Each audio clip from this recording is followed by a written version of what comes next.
Season. Montana will host Southeastern Missouri on Saturday night, 8 p.m. On ESPN2. We've got Coach Houck with us, and we've got It's Mr. cold Roberts. in here. It is cold in here. Golly. I'll have Austin Borrow turn your it on hat. next time. What? Can I borrow your hat? Do you want it? I don't think Carhartt sponsors the race. Turn that logo inside out. We got Mitch Roberts with us, who is Terry Dillon Award winner yesterday at the Team Award Banquet, and Patrick O'Connell was the co-winner of the Tony Barber Award. So, Coach, we'll start with your initial thoughts on SEMO as they get ready to come here for the first round of the playoffs. Sure. Well, we're excited for some Thanksgiving football. Obviously, it's great to be in the playoffs, and being the only FCS game that ESPN's chosen this weekend to show on national TV is also exciting, and I think that they think it'll be a good game, and it'll be a good scene in our stadium. So Southeast Missouri is a tough team. They played a tough schedule. Finished 9-2. They've got some personnel matchups that are of concern for us. They've got the all-time leading rusher, number 6, Hess, is the starter running back. They've got tall, athletic receivers in King and Flournoy, 1 and 4, or not in that order, 4 and 1 in that order. I think they're physical up front on both sides of the ball. Defense is very multiple. They play a lot of different coverages and give you problems that way. So we're well aware of who they are. We know they went to Ogden, Utah a couple years ago and won in a playoff game. They're just difficult to prepare for. They've played 3 different quarterbacks in recent weeks, but we're assuming they'll have their starter back. And then on the defensive side, they're not letting teams run the ball. I think they're giving up just over 100 yards a game. I think it's 108. So tall order to get ready for this one on what's sort of a short week coming off the rivalry game and with Thanksgiving week and all that. So we're deep into our preparation and excited to play. And, I'd say we're hopeful that our fans will be there Saturday night on national TV and help us. We need them to help us get rolling again, and we're hoping to do that Saturday. So, we'll take a page out of our rivals book from a year ago where you get beat down and then go on a nice little playoff run. It'd be great for us. So, need to do that this weekend. Questions?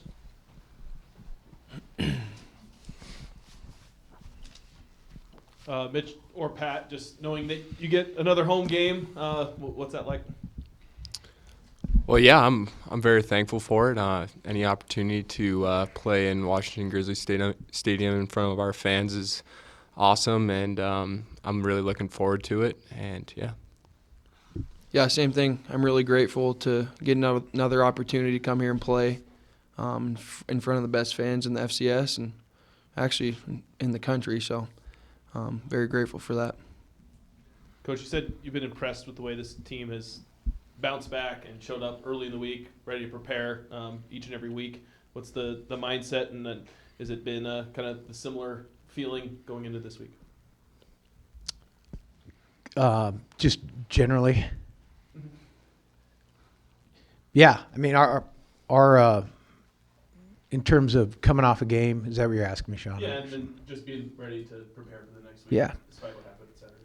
Yeah, well, I mean, if you're involved in football or any sport, you're going to lose. And that's just what it is. When they're keeping scores, the one team doesn't win all the time. And, that just falls back into competitiveness. So we've got a competitive group.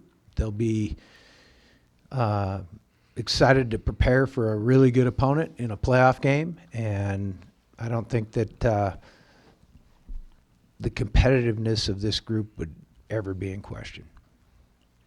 What's it like preparing for a team that is in a different conference? There's not a lot of crossover as far as film and things like that. That's real similar to non-conference games, and specifically the non-conference games we had this year. We didn't have crossover with them, so it's a lot like that. Except it's current film, not a year ago, so you know the personnel a little better. what makes their running back effective? Well, he's got a lot of yards. They want to run the ball. They do. You know, with their quarterback this year, they've leaned a little heavier on the RPO game than just handing it off. But he's a big kid, 225 pounds, and they're willing to give him the ball and let him hammer at you a little bit, and he seems to like it. Coach, logistically this week, preparation-wise, is it going to be the same schedule as you guys normally have, or will there be any alterations for the holiday or anything like that? No, it'll be pretty much the same. We can, we won't have class on Thursdays or Wednesdays, so we can go a little earlier, but it'll be basically the same. You mentioned the quarterback. He's had a good year, but they've also played a couple guys. I think he's maybe the starter's been hurt a little bit. Just to describe their quarterback situation and what the top guy does well. The RPO game, he's got a big arm. He can rip it. Runs well enough to keep plays alive, get yards. Thought the Iowa State game in particular was interesting to watch, where he could run it as well as throw it. He made some big boy throws as well as generating first downs with his feet. Has no fear on fitting the RPO ball in, both on the glance or on the fade outside. Seems to read it pretty well. So he's in that system. He's highly effective, really good.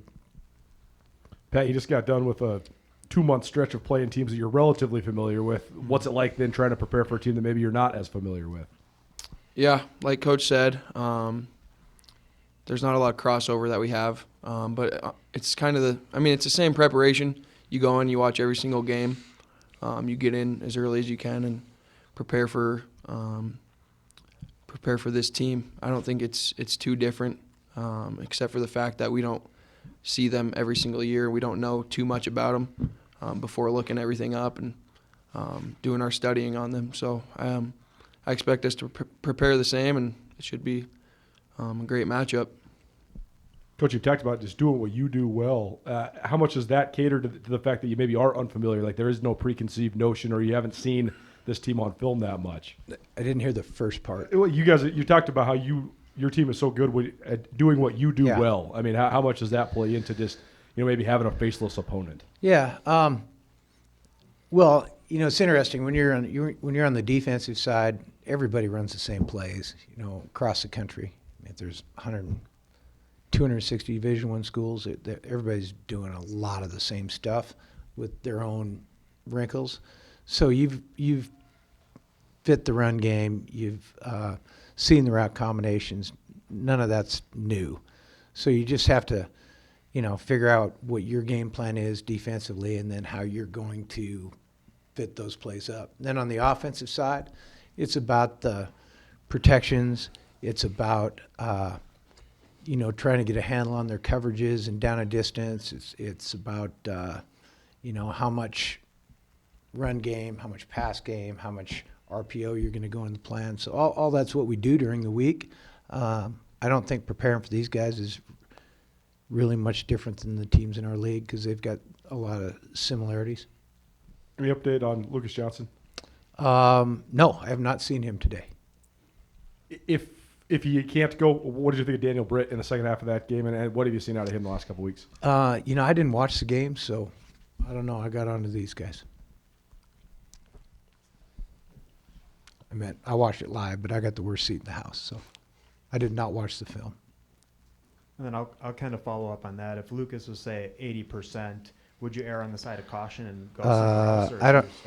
I don't do hyperbole or I don't do that. No hypotheticals. Okay. It's not productive for me to deal with hypothetical situations. So if you got something that's not hypothetical, I'd love to answer it. I got it. Have you ever had any run-in with their coaching staff at all? Do you know their head coach? Run in? Not like that. Have you had any crossover? Have you ever ran into them in your coaching career? No, this is a little bit rare in that regard, Lucas. Okay, absolutely. And then for the players, what's the key to moving on from last week? Like the biggest takeaway from that? Was it at all a wake-up call of what you need to do to have success in the playoffs, or how did you see that? Well, you just got to move on. You got to flush it. You got to learn from our mistakes. And, I mean, now that we're in the playoffs, it doesn't matter. We're 0-0, so we get a fresh start. And we get to go out and show the country what we can do. We got to play better, obviously, and go do our thing. So we're 0-0, and that's where we'll start again. Yeah, I would second what Pat said. Flush it, move on, and there's going to be things that we'll watch today from the film and learn from it, and just got to improve. Going into this week, preparation wise, and it's a new season, so looking forward to it, and yeah. Bobby, the Big Sky got 5 teams in and a couple top seeds. So what did you just think of the overall regular season for the league, and how do you think it prepared you for the playoffs? Well, that remains to be seen a little bit. The earlier conversation here was there's a little crossover. How do you gauge things, But I think our league was strong. I suppose I've been following it, coaching it long enough to have a pretty good gauge that our league was good. I'll